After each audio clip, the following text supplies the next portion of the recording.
para conocer a los que están detrás del poder.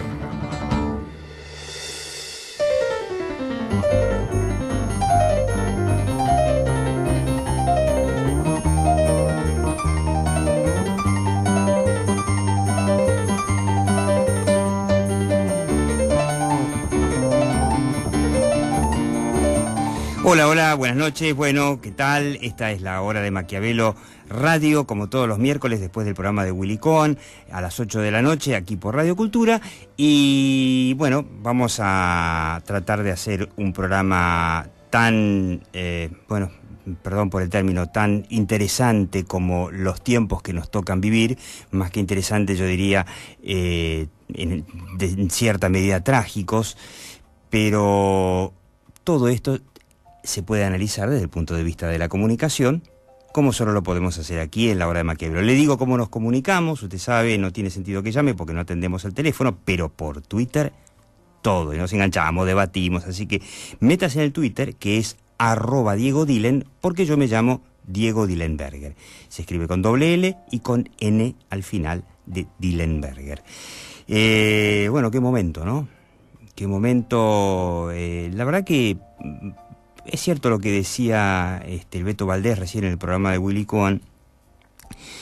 La gente no le cree a Cristina, o mejor dicho, muchos analistas políticos, muchos periodistas no le creían a Cristina y como que han hecho a lo largo de todos estos años, estos 7 años de gobierno de la presidenta Cristina Fernández de Kirchner, una suerte de relato wishful thinking. Le explico lo que creo que es este relato wishful thinking. En inglés, wishful thinking es una especie de pensamiento deseoso, que sea lo que nosotros creemos o queremos que sea, como por ejemplo cuando, bueno, en aquel entonces su jefe de gabinete, Alberto Fernández, de alguna manera le soplaba en el oído a muchos columnistas, o a todos los columnistas, que cuando ganara Cristina Fernández de Kirchner iba a ser un gobierno más institucional, un poco más abierto al mundo, con un poco más de diálogo y menos confrontación. Esto fue allá por el 2007, entre otras cosas se decía que ella iba a revisar esta bestial intervención del INDEC que había hecho Guillermo Moreno a instancias de su marido, Néstor Kirchner, y que realmente iba a ser un gobierno mucho más parecido a un gobierno occidental y democrático. Bueno, no fue. Se fue finalmente Moreno, pero lo tenemos ahora a Axel Kicillof y reemplazante de Moreno, este señor Costa, con una ley de abastecimiento, no sé cómo cuerno se llama, que bueno, que prácticamente impone la venezolanización, me salió venezolanización o chavización final de la Argentina de un golpe, de un plumazo. Y lo van a votar en el Congreso. Van a votar que el gobierno se meta en las empresas y le diga a la gente, o le diga a los empresarios, a cuánto tienen que vender su producto y cuánto pueden ganar. Y si el empresario, que es lo que sucedió hasta ahora siempre, y está sucediendo en Venezuela obviamente, que es cuando un empresario tiene que producir un producto a pérdida, obviamente trata de no producirlo, o trata en el peor de los casos de producir lo menos posible, para perder lo menos posible. Bueno, en ese caso le pueden llegar a sacar la empresa. Esto es Venezuela. Y Argentina, a pesar de que la presidenta se va, porque lo dice la Constitución, dentro de 400 y pico de días, ahí Sergio Massa contando los días, a pesar de eso, apunta a una venezolanización final. Y anoche, con el discurso anunciando solemnemente este cambio de jurisdicción de los bonos, bueno, evidentemente Argentina decidió, o Argentina, el gobierno argentino, yo no me siento que formo parte de esa decisión, obviamente, decidió ir rumbo al default, derecho viejo y a estrellarnos contra la pared. Por lo tanto, yo me pregunto, ¿no? El 54% que votó a Cristina Fernández de Kirchner en el 2011, si realmente votó la venezolanización final de la Argentina, si votó el salirse del mundo. Le explico brevemente, porque ya Willy Cohen lo hizo, ya lo hicieron tantos economistas. Cambiar la jurisdicción, así de simple, es desacatar el fallo del juez Griesa, el fallo de la autoridad judicial a la que nos sometimos emitiendo los bonos, nosotros, voluntariamente, por supuesto. y es decirle al único mercado de capitales donde hay plata realmente, decirle no queremos nada. Mientras tanto vemos cómo Paraguay emite bonos, o sea, 20, 30 años al 5%, Bolivia emite bonos al 4%. Ayer España, que según el relato oficial del gobierno argentino está en una gravísima crisis, España emitió un bono a 12 meses, o sea, a un año. ¿Quiere que le diga la tasa? Le digo la tasa, ¿sí? Agárrese fuerte porque le va a agarrar un ataque de envidia. España está en crisis, la crisis es gravísima. Están paupérrimos los españoles, pero los mercados le prestan al 0,16% anual. Le repito, no es el 16%, al 0,16% anual. O sea, prácticamente una décima de un punto en un año paga España para renovar su deuda. Bueno, el mundo está en crisis y nosotros estamos bárbaros. Cambiamos un segundo de tema, porque vamos a volver sobre el tema del default. La semana pasada tocamos este tema de las protestas que hay en la Panamericana, permanentes, dos conflictos fundamentalmente. Primero, bueno, hace poco empezó con una autopartista que se llamaba Gestamp, de capitales españoles, luego empezó con una autopartista de capitales norteamericanos, Lear, y se sumó el cierre intempestivo de la imprenta Donnelley, la ex imprenta de Atlántida. Y uno de los comentarios que hicimos la semana pasada, donde también charlamos con uno de los jefes de prensa, de los comunicadores del PTS, uno de los partidos ahí que están asusando a los operarios a hacer lío, es que los sindicalistas de izquierda, no de izquierda, los tradicionales, los peronistas, cuando hay un conflicto, hablan. Hacen el conflicto para hablar. Van, buscan los micrófonos de los periodistas y hablan, imponen su versión de lo que está pasando. Y de los empresarios, cri, cri, cri, cri. Y yo le contaba el caso de Lear, que me sorprendía haberme enterado de que durante no sé cuánto, un mes de conflicto de Lear, los periodistas ni llamaban a la empresa, porque tenían suficientes voceros del lado de los sindicalistas. Es como que los empresarios habían renunciado, como lo hicieron hace ya 15 años, renunciaron directamente a ser voceros propios y a intervenir en el debate en un momento de la Argentina tremendo. Pero hay pequeñas excepciones. Antonio Marín, es director de Lear y lo tenemos en línea, ¿no es cierto? Sí, ¿qué tal? Dije bien tu nombre, Antonio Marín, ¿no es cierto? Antonio Marín, sí, soy el director del Lear en Argentina. Exactamente. Bueno, yo, como lo escuché en el programa de Longobardi días atrás, dije, bueno, alguien que por lo menos cambia la actitud y sale a hablar. Ahora, me impactó mucho esto de que no sé cuántos días de conflicto que tuvieron, un mes con la planta parada, ¿no es cierto? Estuvimos, de 31 días hábiles que hubo entre el 1 de julio y el día antes de ayer que iniciamos, solo pudimos trabajar 13 días.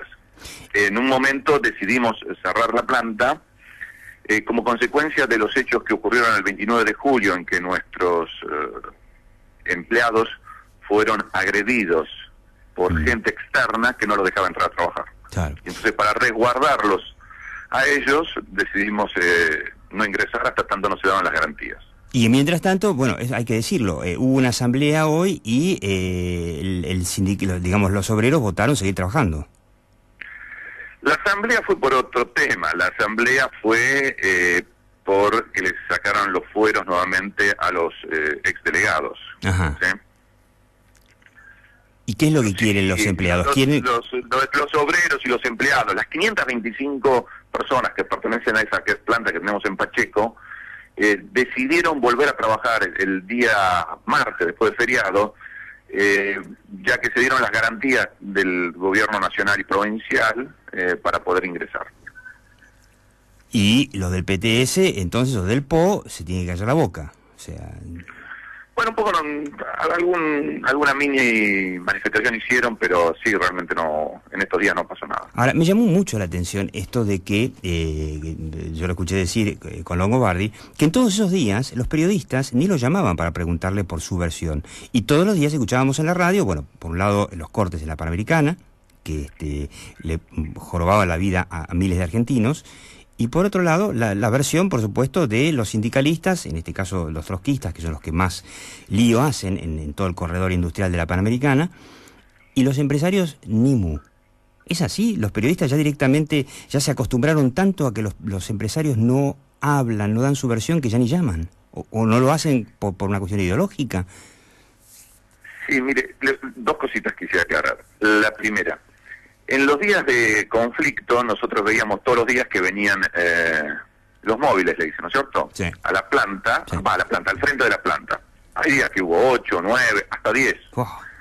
Ahora, nunca nosotros habíamos dado instrucciones a la seguridad, digamos, a la portería de la planta, que si alguno quería preguntar,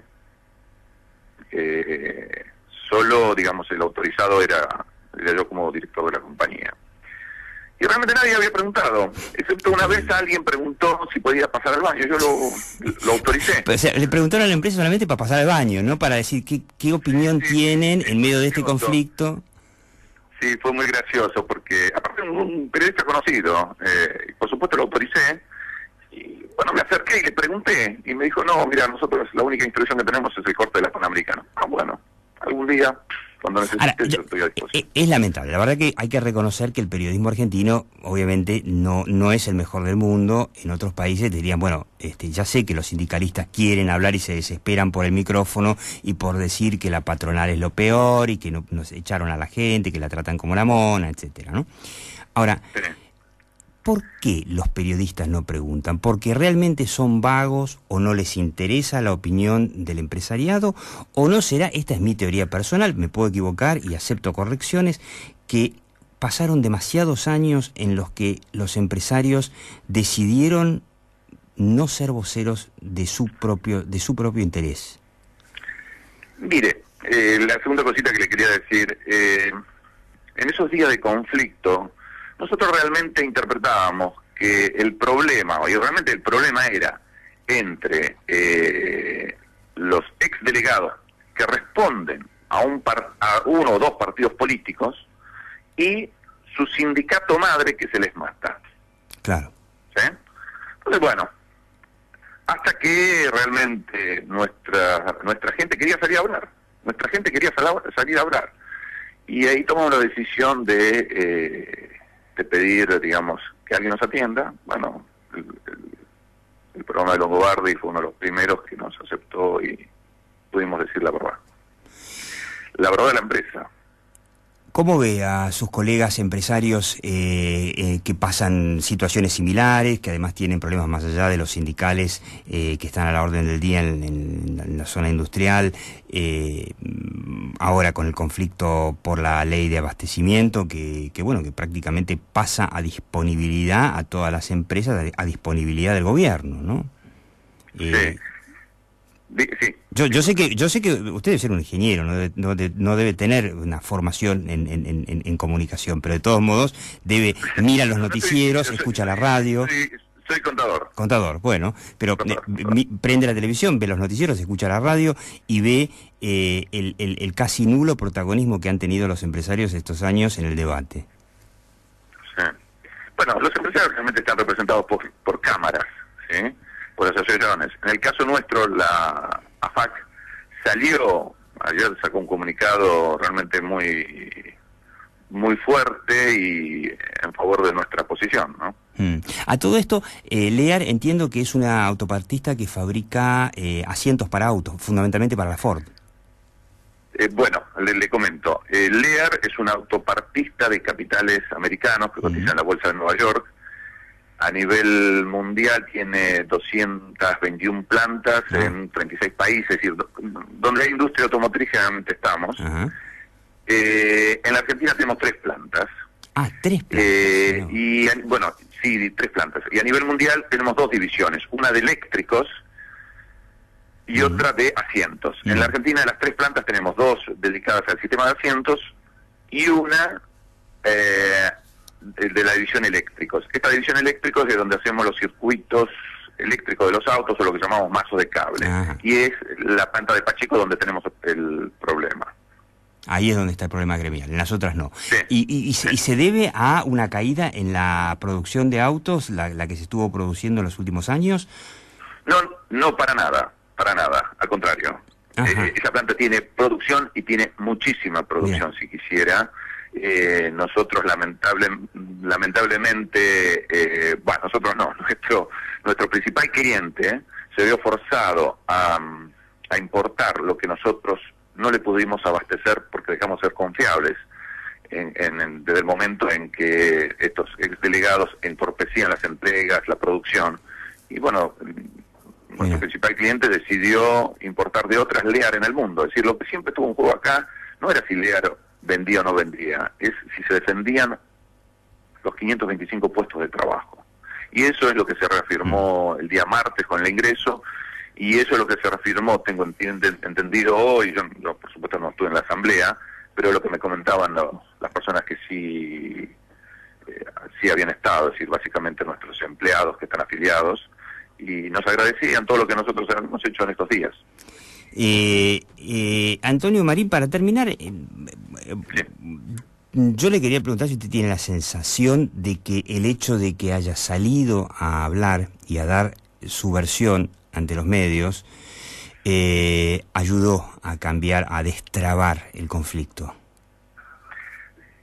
Puede ser. El gobierno nacional y provincial se comprometieron a darnos la garantía. Eso sucedió. La gente se vio muy motivada también por la información que nosotros brindábamos. Creo que en algo ayudó. ¿Le recomendaría a otros empresarios empezar a, por lo menos, intentar participar en el debate y no dejar los micrófonos solamente al gobierno? Bueno, Cristina, que todos los días por cadena nacional acusa a los empresarios de todo, de la inflación, de no invertir, de los despidos, etcétera, y los sindicalistas, por supuesto, que tienen micrófono permanentemente, o diría, no, bueno, mejor sigamos con el perfil bajo. No, en nuestro caso fue necesario salir a hablar porque estábamos defendiendo fuentes de trabajo argentina. Nosotros tenemos trabajo, queremos trabajar, solo lo que necesitábamos es que nos dejen entrar a nuestra planta. Es como que si yo pago las expensas, me decía un vecino, es como si vos pagas las expensas de tu departamento y no puedes entrar. ¿Sí? Y yo digo, ¿no? Quizá ahora que ustedes son voceros y han decidido ser fuentes de su propio problema, que en general lo que recomiendan los expertos en comunicación de crisis es, bueno, sé vos por lo menos una de las fuentes de la parte, ¿no? Que al romper el silencio, que quizá otros empresarios lo imiten y, bueno, cuando vean 10 móviles ahí adelante y uno pida al baño, que le digan, che, de paso, ¿no querés entrevistar a un vocero de la empresa para saber qué opinamos? Sí, puede ser también que el error haya sido nuestro. La verdad sirvió.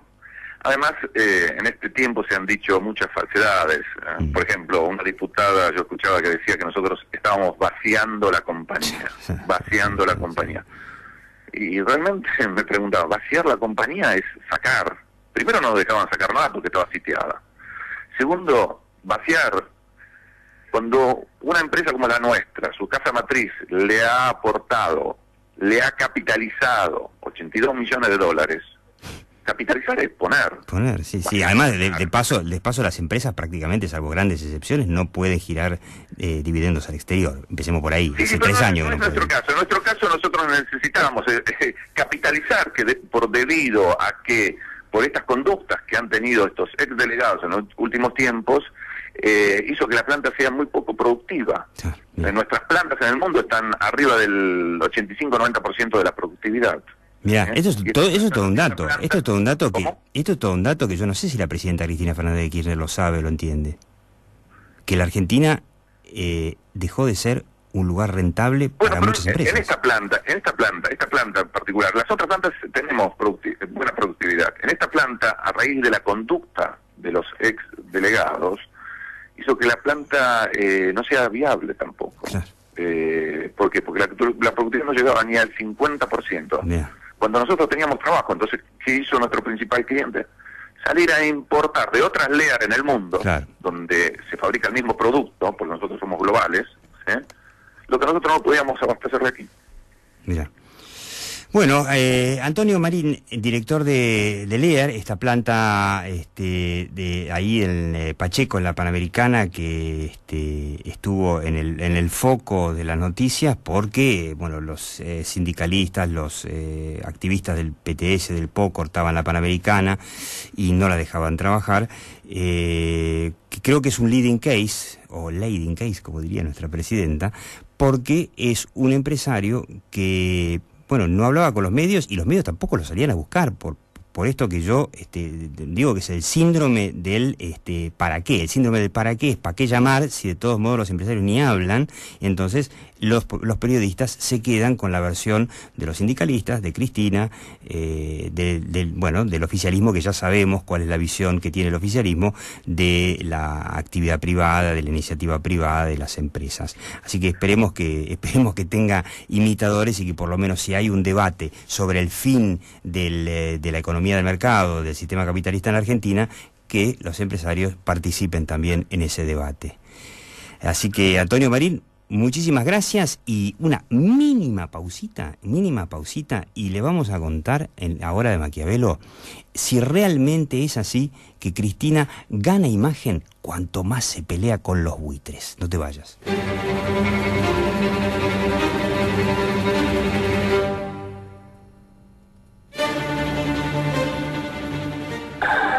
Espacio publicitario.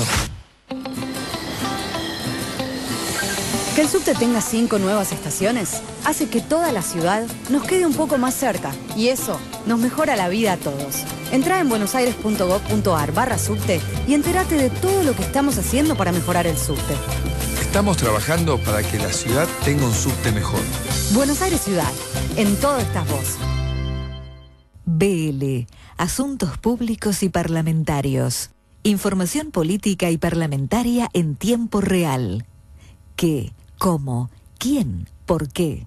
Te ayudamos a comprender la imagen de tu marca en la web 2.0. Easy Web, servicios integrales, diseño web, diseño gráfico y hosting. Para encontrar soluciones fácilmente, hay que conectarse con la gente correcta. En HSBC, nuestros oficiales de negocios lo conectan con los expertos adecuados según las necesidades de su negocio.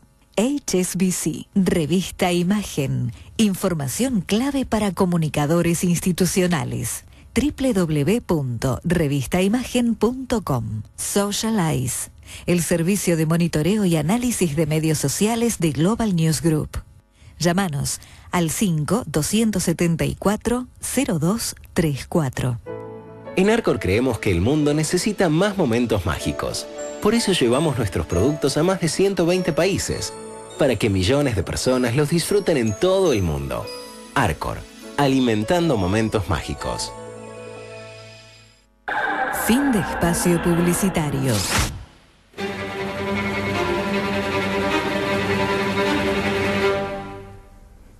Bueno, seguimos en la hora de Maquiavelo, muy interesante, me pareció la charla con Antonio Marín, el director de Lear, ¿no? Y este dato, ¿no? 10 móviles en la puerta y solamente los periodistas entrevistaban a los sindicalistas y incluso el único que entró en la empresa, pero fue para hacer pipí, no fue para preguntarle, che, ¿ustedes qué opinan de este conflicto sindical? Ustedes, digo, esto, insisto, no es culpa de los periodistas solamente, es culpa de un empresariado que ha decidido, que ha resuelto no ser vocero, no formar parte del debate. Ahora empezaron algunas voces, porque claro, con este proyecto de ley de abastecimiento, prácticamente podríamos decir que el gobierno apunta a quedarse con todas las empresas. O sea, la venezolanización completa. Hoy estaba leyendo que en Venezuela, donde están renunciando todos los ministros, no hay papel higiénico, la verdad que a eso conduce esta venezolanización final de la presidenta Cristina Fernández de Kirchner,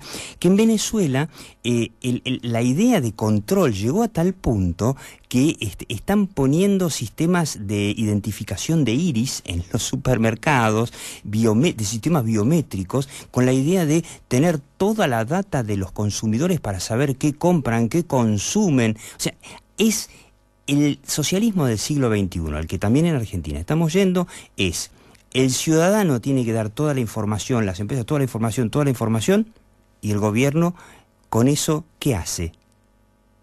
Nada, porque Venezuela es un desastre. Esperemos que la Argentina no termine convirtiéndose en eso, por Dios. Le comento un datito que la verdad que es la parte que a mí más me pone un poquito, me da escozor, de por qué llegamos a este default y de por qué supuestamente el default le sienta bien en cuestiones de imagen a la presidenta Cristina Fernández de Kirchner, ¿no? Llegamos con una sarta de, digamos, mentiras y medias verdades, que la verdad que la oposición ha hecho muy poco por, digamos, mostrarle a la opinión pública que esto no es así. Le tiro algunas nada más. Que los que están, digamos, estos holdouts son buitres, son todos buitres. No es cierto. Hay muchos bonistas originales que en su momento compraron los bonos en Argentina cuando se emitieron y que los tienen todavía y no entraron en el canje. Se define un buitre como un tipo que compró realmente no sé, a 20 mangos, algo que valía 100 y ahora pretende cobrar todo, ¿no? Y bueno, pretende no, tienen un fallo que les permite cobrar todo. Muchos de ellos son tenedores originales y son argentinos. Otra de las mentiras, nunca les prestaron al país estos tipos. Sí, claro, así funcionan los bonos. Hay un tipo que lo compra por primera vez y pone la guita, y el país toma la plata, pero después ese bono cambia de manos 1000 veces. Algunos de ellos, los que compraron el bono de entrada, le prestaron al país. Y los otros no, porque así funciona el mercado de bonos, ¿no? Kicillof, que debería saber cómo funciona el mercado de bonos, si no lo sabe tendría que volver a la facultad, se la pasa repitiendo. Y nunca le prestaron al país. No, obvio, es un bono, flaco. Después dicen, el fallo les da una ganancia desmedida, 1500%, qué sé yo. Si haces el cálculo cuánto le dio a Néstor Kirchner la autocompra y venta a Cencosud de los terrenos del Calafate, en semanas, seguramente que es más de 1500%. Eran terrenos fiscales, terrenos, digamos, comunitarios, que el presidente se autovendió a 2 mangos para venderle muy caro por millones a Cencosud para hacer un supermercado. Entonces, y esto en semanas, no en 15 años como llevan los buitres. El canje fue muy exitoso, es otra de las mentiras. El canje no fue exitoso, flaco. Si entraron el 75% nada más, y tuvieron que reabrirlo en 2010 para que entren más. Bueno, ahí tiene un poco de culpa el manejo del canje de La Baña, que no, ya lo dije 1000 veces, que no fue exitoso. Después, otra de las peores mentiras, que todo esto se hace por la cláusula Rufo. La cláusula Rufo de ninguna manera impide cumplir con un fallo, acatar una sentencia. Otra de las mentiras, el fallo de Griesa pone patas para arriba a todo el mundo financiero, se nos están muriendo de risa, ya le dije, España ayer se endeudó a 12 meses al 0,16% anual. En fin, como esa, hay docenas y docenas de mentiras y medias verdades por las cuales se termina llevando al país a una malvinización en donde, bueno, ahí viene la pregunta y ahora vamos a tener a alguien para tratar de contestarla.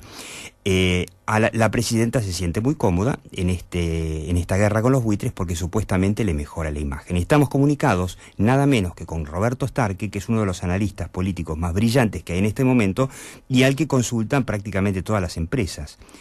Roberto, ¿estás ahí? Sí, estoy acá, Diego, ¿cómo estás?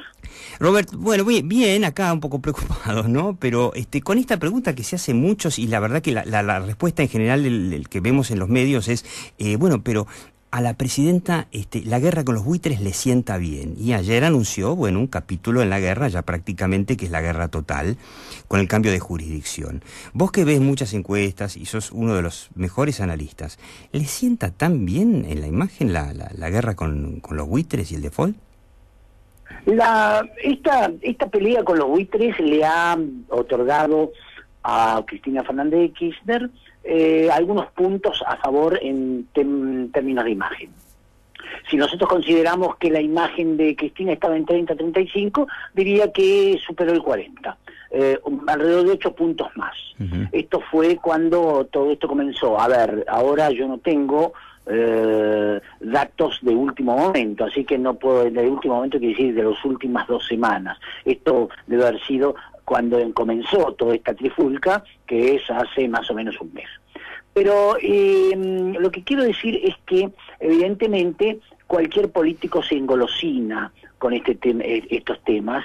Giovanni Sartori, que era un politicólogo italiano, es un politicólogo italiano, solía decir que el peor asesor de imagen de un político es la opinión pública.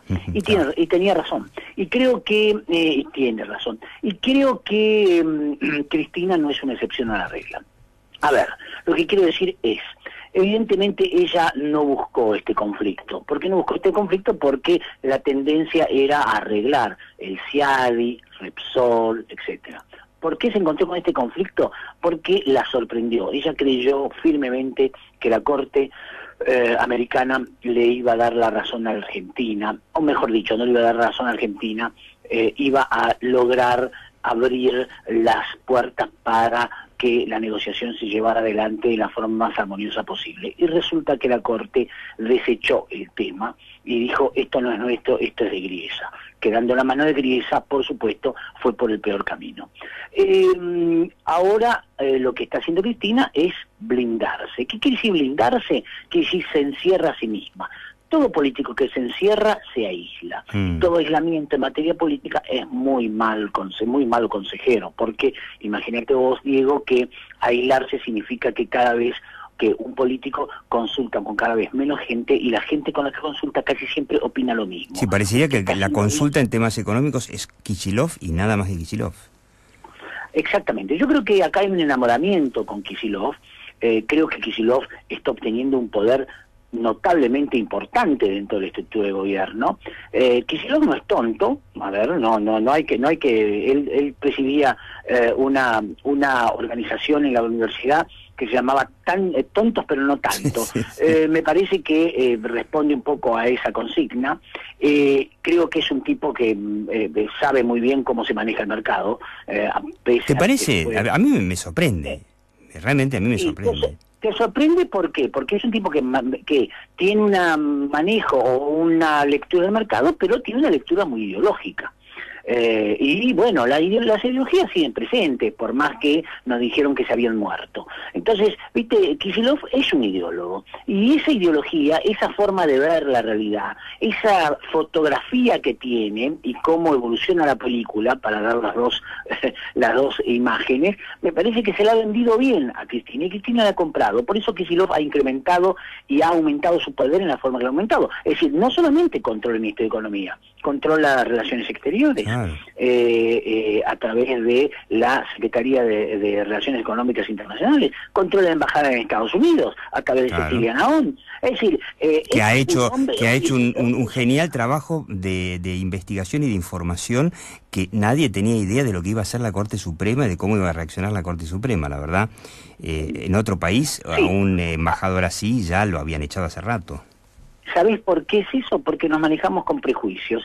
Probablemente Cecilia Naón, que debe ser una buena economista, se manejó con prejuicios. Consideró que 2 o 3 fuentes que le informaban en Estados Unidos era suficiente como para saber cómo venía la mano. Y resulta que se equivocó.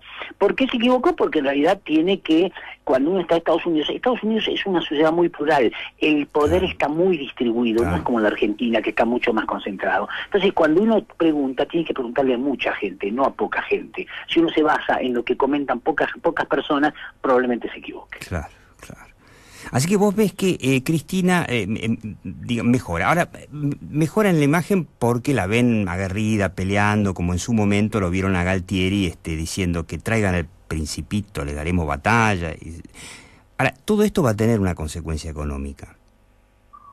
Sin duda va a tener una consecuencia económica. La imagen de Cristina se va a mantener, la gente le va a decir, bueno, pero por lo menos estamos más pobres, tenemos más inflación, la pasamos peor, pero no importa, nos peleamos con los buitres y somos nacionales y populares. O va a decir que venga otro porque esta no sirve.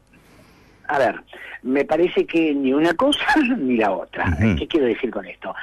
Yo no puedo hacer predicciones porque no me dedico a las predicciones, me dedico al análisis.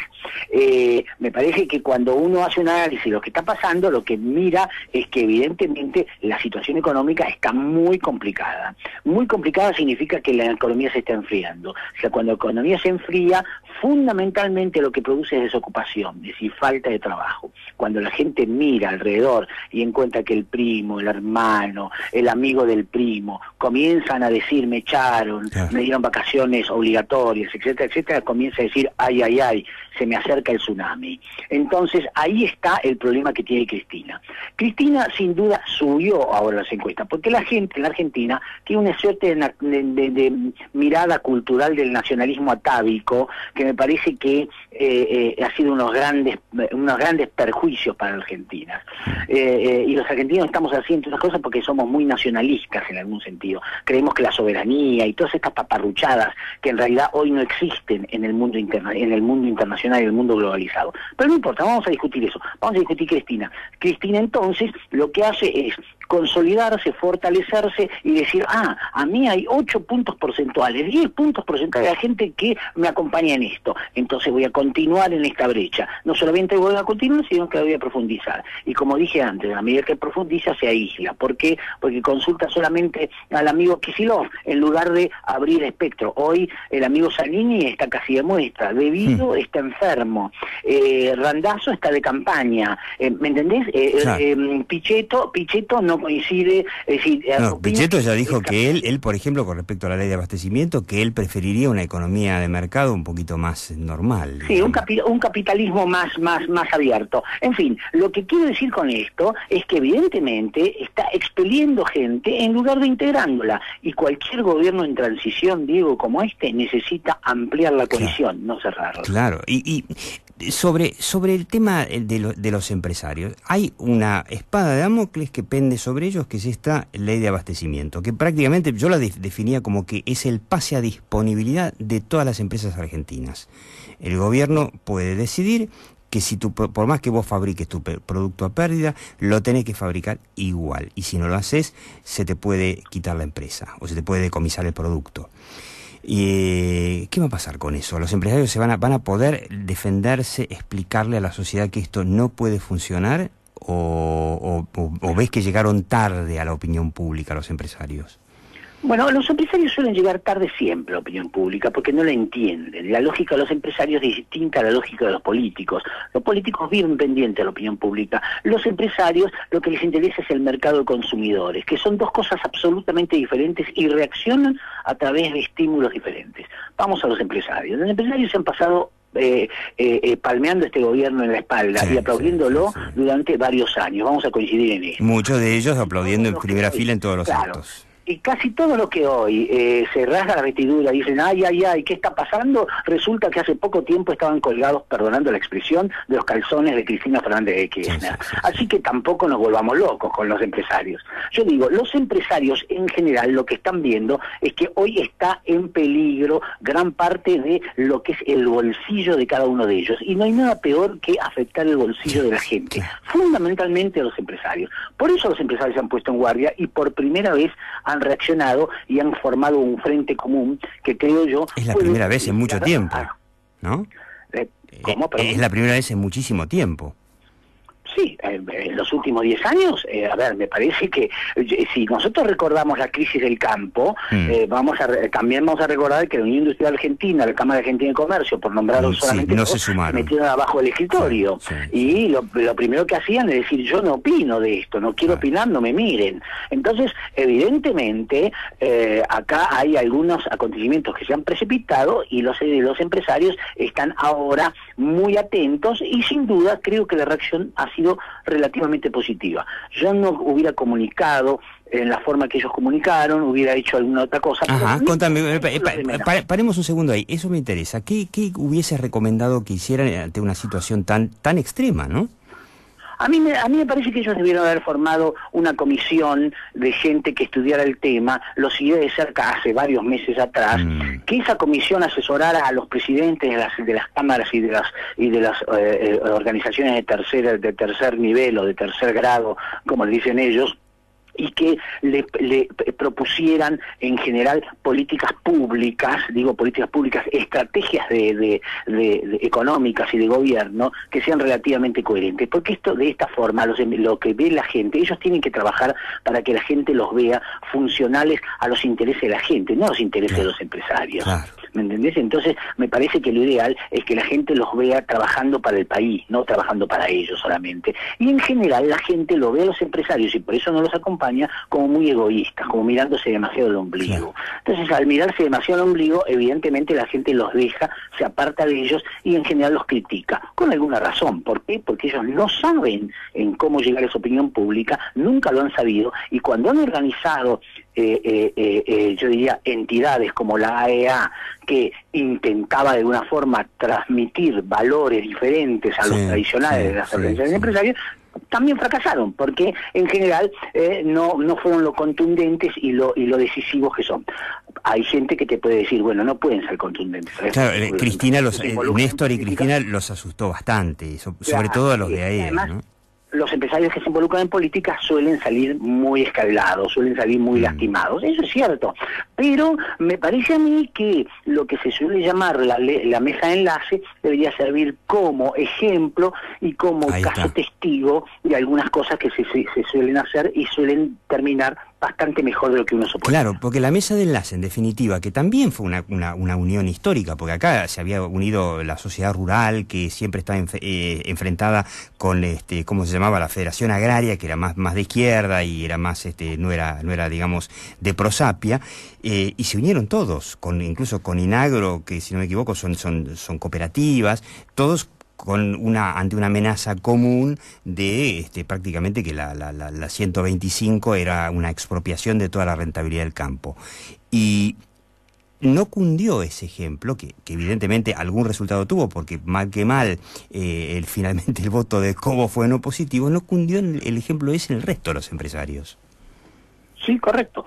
Es cierto que la lógica política es distinta a la lógica empresaria. Los empresarios miran el mediano plazo y los políticos miran la coyuntura, el día a día. Y en este sentido es por eso que se produce una brecha entre los dos que muchas veces no es fácilmente salvable o no se achica fácilmente. Te cuento una anécdota cortita por si no estabas escuchando el programa. Entrevistamos al director de Lear, que es la empresa esta que estuvo en el centro del conflicto y por la cual cortaron tantas veces la Panamericana y hoy de la mañana cortaron toda la zona del Obelisco, que finalmente salió a hablar la semana pasada, dio una entrevista en el programa de Longobardi, y tuve la suerte de poder charlar con él, y claro, lo que contaban es que durante los 30 días que tuvieron los móviles de la televisión, dijo que en algún momento llegó a haber 10 móviles de la televisión en las puertas de la empresa, ahí a orillas de la Panamericana, que los periodistas hablaban permanentemente con los sindicatos, y ninguno fue a preguntarle a la empresa qué opinaba de todo esto. Y me contaba que sí, que hubo un momento que uno entró, pero que fue para ir al baño. Y claro, lo dejaron pasar, por supuesto, como lo iban a dejar pasar, el tipo fue al baño y se fue. Ni al periodista se le ocurrió decir, che, ¿puedo hablar con alguien que me dé la versión de la empresa? Y ni en la empresa les dijeron, che, ya que vas al baño, ¿no podés entrevistarnos a nosotros? Bueno, pero Diego, a ver, un poquito de ingenuidad de parte de la gente de Lear, o Lear, como quieran llamarlos. Hay que salir a buscar la opinión, hay que salir a dar la opinión, hay que salir a buscar el periodismo, pero pretenden sentarse en la oficina esperando que los periodistas les toquen el timbre para saber qué opinan ellos. Ahora, ¿me equivoco o los periodistas... Los muchachos viven en otro mundo, los ¿no? periodistas ya directamente se acostumbraron a que los periodistas no hablan, y ni tiene sentido llamarlos porque nunca hablan. Los periodistas, tus colegas, perdóname lo que voy a decir... Sí, laburan por la ley de menor esfuerzo. No, es que son muy malcriados, por supuesto, y son muy malcriados, están muy acostumbrados a que, en general, la gente vaya, les toque el timbre, se siente delante de ellos, les invite un cafecito, les diga, muchachos, por favor, traten mejor de lo que me tratan, hagan figurar esto en segunda plana, pongan esta noticia. Bueno, esto lo que pasa es que los ha malcriado mucho y los ha acostumbrado a una cultura coyuntura, yo diría del no esfuerzo en general. Sí. Muy bien, entonces el esfuerzo, esta es parte de la realidad. Entonces los empresarios que tienen que salir es casualmente a ser proactivos, es decir, buscar a los periodistas y bajarle la línea correspondiente. La pelea está hoy en la democracia moderna, en la comunicación. Claro. Evidentemente los empresarios, bueno, recién se dio cuenta este hombre que dirige Lear, porque un colega nuestro, concretamente Aldo Leporati de Porter Novelli, empezó a trabajar para ellos y en algún momento les dijo, mira muchachos, algo hay que decir, o sea, si no, lo que queda en la opinión pública es lo que dice el PO y el PST, que la verdad que charlamos en el programa pasado con el jefe de prensa del PST, tiene un aparato de comunicación muy bueno. Para terminar, Roberto Stark, que insisto, uno de los analistas más brillantes, anoche Cristina abrió abrió un nuevo capítulo de la debacle del modelo, para llamarlo de alguna forma, con esta declaración de cambio de jurisdicción que obviamente en Nueva York lo consideran un desacato al fallo del juez Griesa. Yo escuché a Macri hoy como único, primero por lo menos, en salir claramente a decir no vamos a apoyar esa ley. Y me parece que lo escuché a Luis Juez, que está en UNEN y que es uno de los que dice que podría ir con Macri. Sorpresa, Luis Juez que no se quería sentar a tomar un cafecito con Macri, ahora podría ir con Macri, diciendo que bueno, que la verdad que él no tiene una opinión definida porque UNEN no se expidió, pero que tampoco le gusta. De los demás, silencio. ¿Quiénes son los ganadores y perdedores de este capítulo 2 en el derrape del default? En la medida en que la oposición está dividida y el oficialismo unido detrás de ella, gana el oficialismo. Ella ayer hizo yo diría, habló muy bien, yo escucho todas sus conferencias de prensa, pese a las opiniones de mi mujer. Y a veces cuesta. Ayer, yo la entiendo, tu mujer, porque la mía tampoco la puedo escuchar. A mí me gusta, lo que me parece que ella es una gran actriz, y para ser buen político hay que ser muy buen actor. Seguro. Y ella cumple con las condiciones, incluso lloriqueó un poquito, emocionó, y todo eso le llega al corazón de la gente. Le puede dar clases a ¿cómo se llama? Andrea del Boca. Exactamente. En este sentido, me parece que ella hoy tiene una iniciativa. No entro en las technicalidades en torno a si hizo bien en llamar a un nuevo canje, no lo hizo. No, esto no sé, porque yo no puedo entrar en eso porque no conozco las cuestiones técnicas de este tema de la deuda. Lo que sí conozco y lo que sigo es opinión pública y aparato político, y fundamentalmente el poder político, cómo reacciona frente a esto, o cómo ese poder político se acomoda o se ajusta a estas nuevas circunstancias. Y creo que en este sentido la oposición una vez más se va a mostrar dividida, poco consolidada, y en la medida que eso pase, evidentemente el que gana es el Ejecutivo y fundamentalmente Cristina Fernández de Kirchner. Todo esto me imagino que aceptarás un paréntesis de que veamos cómo se desenvuelve a partir de esta confirmación del default, cómo se desenvuelve la economía, ¿no?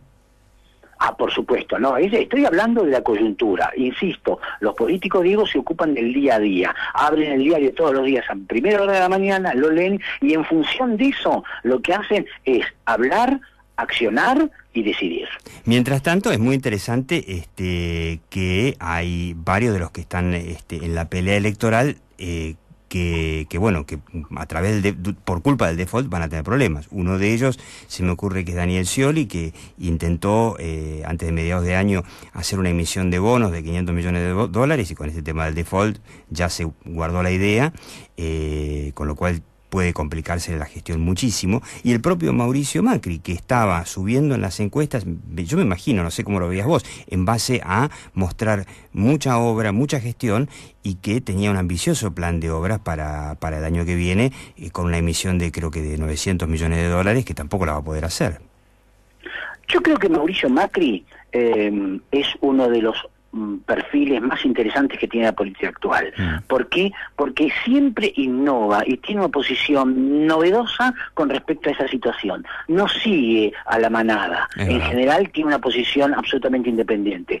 ¿Será buena? ¿Será mala? Esto lo juzgará la gente, pero cuidado. Mauricio Macri lo que está diciendo es: yo represento lo nuevo. Y en este sentido las acciones corresponden con lo que dice. Cosa rara en los políticos. En cuanto a Scioli, está llevando en sus espaldas una mochila muy pesada que se llama oficialismo. Claro. Si no comienza a deshacerse de esa mochila, me parece que el destino de Scioli ya está marcado. Está marcado. ¿Tiene tiempo todavía para dar el salto o es demasiado tarde? Por supuesto, los políticos siempre tienen tiempo, siempre tienen tiempo. Y si no, mirá la cantidad de panqueques que estamos viendo todos los días hoy en los diarios, en la televisión y en las radios. Sí, muy interesante.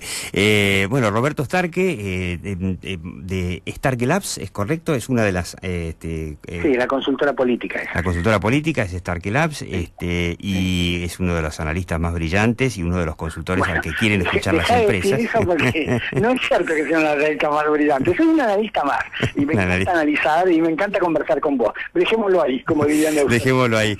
Roberto Starke, muchísimas gracias, seguimos con la hora de Maquiavelo. Un abrazo, hasta luego.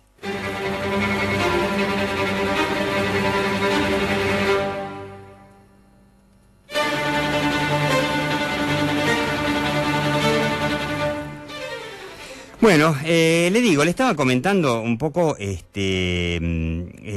las mentiras que nos llevaron a malvinizarnos nuevamente después de... ¿Cuántos años hace de la guerra de las Malvinas? Que yo no me acuerdo, como 40 años, qué sé yo, 30 y pico de años.